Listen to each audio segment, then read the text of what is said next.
Good evening. This is CTV News. I'm Janine Samuels. And I'm Patricia Vallone. Thank you for joining us. Topping the news tonight, a gruesome case coming to an end.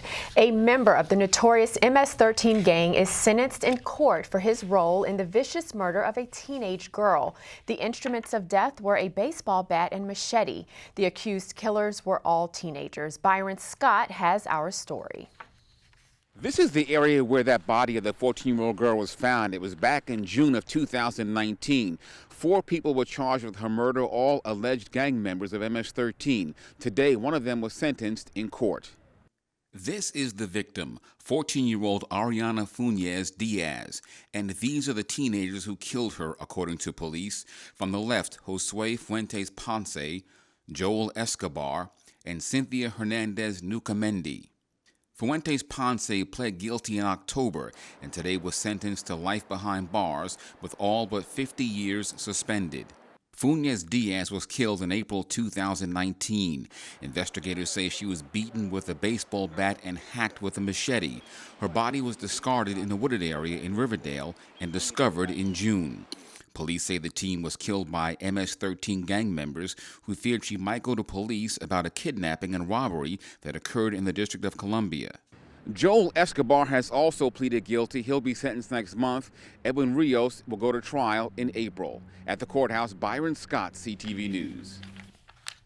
The 4th defendant, Cynthia Hernandez Nucamendi, remains in the custody of the juvenile court system. She was 14 years old at the time of the murder. A new state board is put in place, the first in the nation to make prescription drugs more affordable. Now, the 5-member board held its first meeting this morning in Annapolis. Today, the group worked on building the necessary infrastructure for an independent agency and discussed how to create permanent funding. It is something which can be a model for the rest of the country. Senator Chris Van Hollen has put in a bill modeled on this, which would make sure that drug corporations, which get a lot of money in research from the federal government, have to make their prescription drugs more affordable. It's called the We Paid Act. So our work here is being a model for the whole country, both at the national level and in states all across, from Vermont to Hawaii. Legislators and activists have called us and asked us how they can replicate this success there.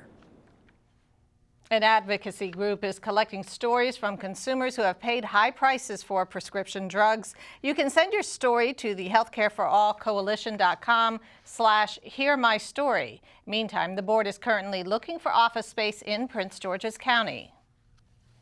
Well, Cory Booker, the New Jersey senator who pitched himself as a candidate of hope and optimism, is suspending his presidential campaign. Booker, who recently announced he had surpassed his 4th quarter fundraising goal, said his operation would not have the money to, quote, scale up and continue building a campaign that can win. He's the second minority candidate to exit the race in recent weeks. Former HUD Secretary and San Antonio Mayor Julian Castro dropped out early this month. Today, I'm suspending my campaign for president with the same spirit with which it began. It is my faith in us, my faith in us together as a nation, that we share common pain and common problems that can only be solved with a common purpose and a sense of common cause. So now I recommit myself to the work. I can't wait to get back on the campaign trail and campaign as hard as I can for whoever is the eventual nominee and for candidates up and down the ballot. And Booker plans to run for re-election to the U.S. Senate.